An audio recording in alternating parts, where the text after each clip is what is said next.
So lately, I have been focusing attention on creating awareness about the identity of the Igbo. The talking about some of Igbo experiences, particularly just how that the psychological cost of failing to rehabilitate the survivors of the war and failing to reconstruct the southeast region that hosted the Biafran War, and also failing to integrate non-Igbos into Igbo land and not having a formal reintegration program to help the losers of the war, the vanquished, to reintegrate in a manner that is psychologically healthy without the clash of the complexes, superiority complex on the part of those who won, and also inferiority complex on the part of those who lost the war. Just leaving things to sort of happen to to flow haphazardly without any meaningful strategic intervention. That has led to complications that we have today. Okay, so but in creating that awareness and in making that focus about the Igbos, my goal is not to draw to make excuses for the things that many Igbos could have done differently or could do differently. Also, my goal is not just to point out just what every other person is doing wrong. My goal is to build some sort of level of awareness the population amongst the population of Nigerian tribes who are easily manipulated, those who are easily confused, those who are, the subject matter of the manipulations. Okay. And just to point out, indeed, that there are only two tribes. The tribe of the haves, those who have a lot of wealth, those who have a lot of means that derive from corrupt practices, from corrupt civil service, and also from corrupt government um, funding programs, contracts, and things like that. So, them versus those who make the money, who don't make their money from government, those who just live. Those are the two tribes. The tribes of the politicians, the corrupt politicians who make money from politics. And I keep making the point. I want people to understand that politicians, their views, their ideas, their strategy, for the most part, history has shown that for the most part, do not quite represent the interest of the masses, in particular the Nigerian masses. An average politician is a professional who makes a living from politics and politicking. Keep that in mind.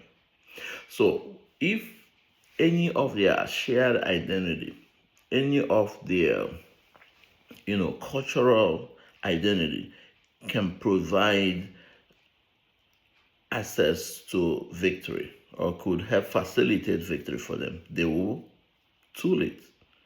Whether that is the gender or age, whether that's geography, place of residence, whether it is education or marital status, whatever they find to their advantage, they will utilize it. They will tool it to their advantage. Ultimately, the goal is to win election, to have more influence in government, to tap into that budget, to tap into the resources. Whether they do that by influencing policies to favor corporations that promote their interests and give them cuts, or whether that is derived from just the threats and the deprivation of resources, which ultimately puts the other guys, the other tribe, at risk and at danger and vulnerable. That tribe is the tribe of the have-nots, the average people who are trying to live and survive, who don't have access to power, don't have access to government, who get killed when they protest, who don't know what to do, who can't travel abroad when they're sick or when their loved ones are dying, who have to pay tuition for elementary school children and secondary school children in a country where government ought to provide free fair, quality, and appropriate education for all. You see, in Nigeria, the citizens are doing for the government what the government ought to be doing. As, as a consequence of that, government and government agents have a lot of money to play around with and make themselves gods. And then the citizens in turn will worship them. From pipe-borne water to electricity to security to food to think of all sectors, an average Nigerian family functions like a government on their own. You have to buy a generator, you have to dig a borehole. If you build a house, you probably construct the road. You have to provide security for yourself. I mean, even generic, standard, basic security. I've heard of cases where some people have to pay money to buy gas, to buy petrol, so that police can come to the rescue. When we do for government what other governments are doing for their citizens, governments have free money to play with. You see, compared to people who live abroad in Europe and West, and maybe America, for example, parents, an average parent do not have to pay for elementary school education. The quality is high. I mean, there are private schools, but when people go to private schools, it's mostly just because of other values or beliefs, or really, mostly like, for instance, religion and all of that, things like that. It's preference. Or, people just want to live, have some sort of class. But in terms of quality, well supervised education, it is free. Free. For those who have special needs, for those who don't have special needs, free for everybody. It means that the tax you pay to government, the resources, the money that government generates, a portion of that is used to make sure that everybody contributes to providing high quality education for children in elementary school and children in secondary school. Can you imagine what it will mean for an average Nigerian parent to save all the money they pay for school fees? Think about that for a moment, that you don't have to worry about school fees. First term, second term, third term, a year, 2 years, 3 years, 4 years, 6 years of elementary, 6 years of secondary school. There are families who engage in corruption, or who are made vulnerable to participate in corruption because they don't have alternative ways to send their kids to schools. School fees is in fact a source of anxiety for most families in Nigeria. You see, we must demand that government provide these services at high quality. The sabotage of private investors, if there are, like in education, for example, the Nigerian education system is skewed to private schools because these private schools somehow, found the gap and found a way to meet the gap to help society, which they are. But there is a way that you can look at it. We have to have government supervision systems, and to make sure that these private schools are not just providing services and meeting needs, but and that they're not indirectly sabotaging efforts to build a corporate, the public schools. And that's just an example. Whether it's from power, if you look at power generation example as well, electricity and all of that, you don't have to own a generator. In Europe and America and other parts of the world, when people own generators, it's more like in case there are power outages, which is rare, maybe during natural disasters like wind and all of that. It may happen, and that people, but most people just don't need it. Okay, now again, compare Nigeria and other countries in terms of things like insurance and access to credit. Most people in Nigeria who permit and support corruption may stand against them if they have a way of accessing credit. In Europe and America, if you want to buy something, you have a job, your history is known to a commercial institution, and they give you credit. They allow you borrow money that you pay over time. That way, if you're stuck or find yourself in a need that you cannot finance, you can use a credit card and pay. Rents are allowed to be paid on monthly basis or in a way that are much aligned with how income salaries are paid. So if people are earning money bi-weekly or monthly, you can't expect them to pay annually. That's setting people up for corruption. Okay, again, government can work with financial institutions to make this possible. It can happen in your local government. Even if everybody don't do it at the same time, get your local government councillors to begin to do that. It is a function of government. They can. In fact, you might even be surprised that maybe there are even laws that we have that support this. Because what I found out is that, maybe we, as part of the lawmaking process, people just import ideas and put them on paper, and we don't read them. We don't even know what's there.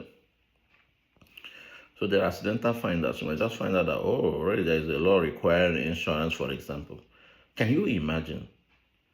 In America, your roof, for example, goes off because of a windstorm.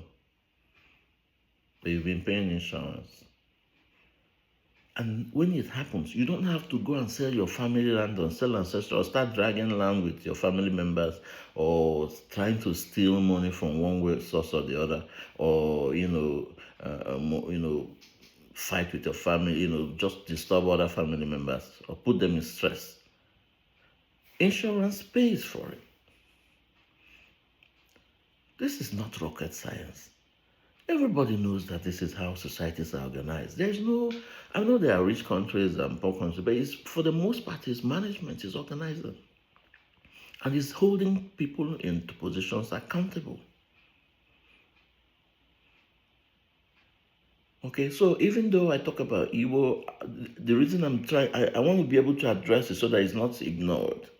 It's not ignored that, of course, the Igbos have been haven't been well treated in Nigeria. And then to encourage the Igbo man to keep, focused, to remain focused, and also keep striving and still, working hard. Okay, and to forgive themselves, so that, because the more we understand that we are a people in recovery, we are all just victims. Well, not victims, but our experiences have made us vulnerable. Let me put it that way. So the antecedents of the Igbo and all the disruptions in their history have resulted to this high level of vulnerability. And because of who we are as a cultural group, being an individualistic thinking culture, it's really hard to be individualistic in a society where the numerical majority, are collectivist in thinking. In Nigeria, Igbos are more like the only or one of the few ethnic groups where individualistic thinking is high. Other groups that have kings and obas and things like that, they don't quite behave like Igbos.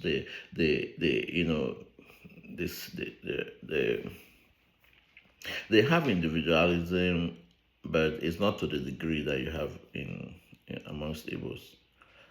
Okay, so when you starve or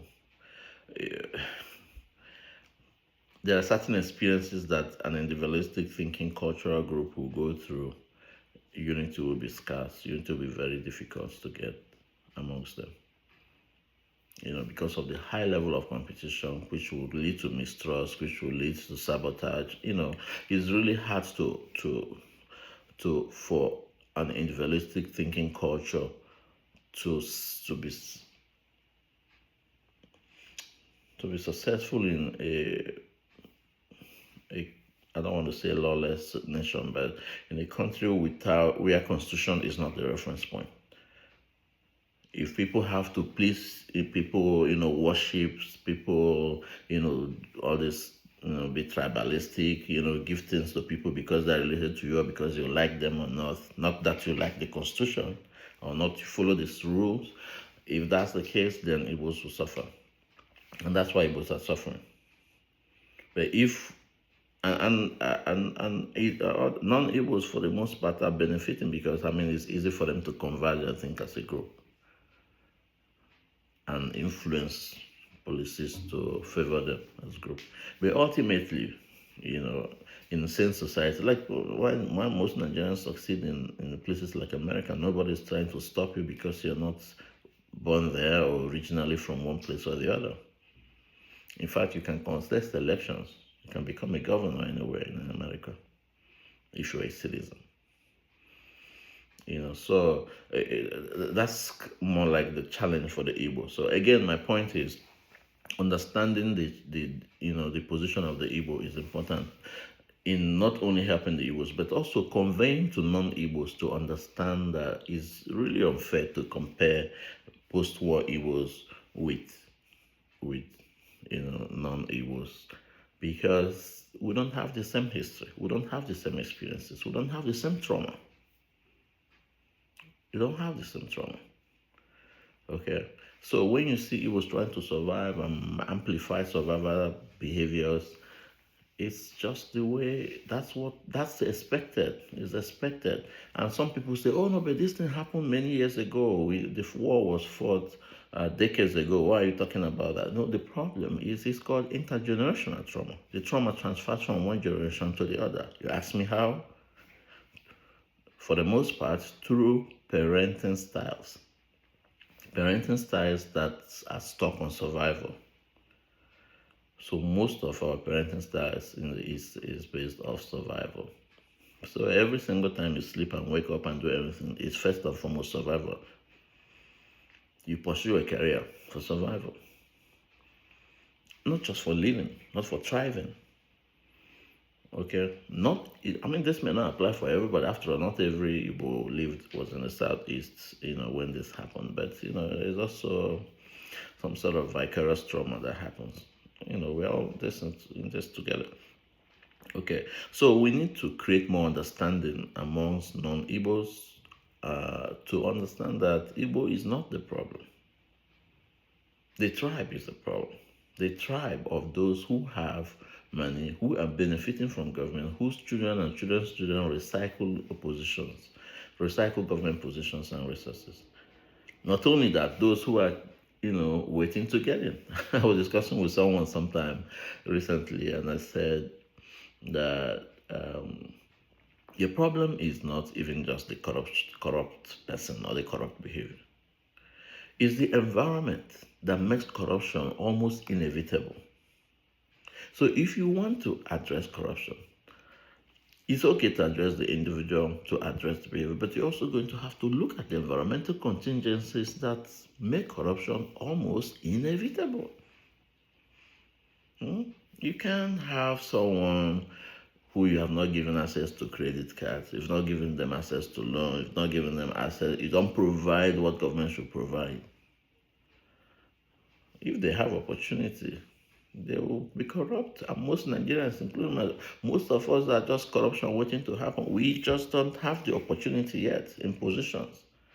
Little wonder where you see people who are angry, who really want change, and when they get in government, they are overwhelmed. They fit in the system. The gentleman in aviation, I almost like all the time. I think about Gani Fawemi and some of the people whose examples I've enjoyed. I look at, wow, I had expected more. But I don't blame him. It's the system. It's a system. Time and time again, we've seen like really good people, outspoken people who just get in positions, and you're wondering what happened. So let's work on that and not be distracted and hating on each other just because of our cultural identity, for which we have no choice, no control. Ethnicity chose us before we had a chance. You don't even have it. In fact, most people, if they are asked to choose where nationality, where they will come from, I have some people will not choose to come from where they come from. All right, enjoy, and I hope you think about these things, and understanding will help us to to properly articulate, conceptualize the problems, and then conceptualize appropriate solutions. That's what I think. Enjoy.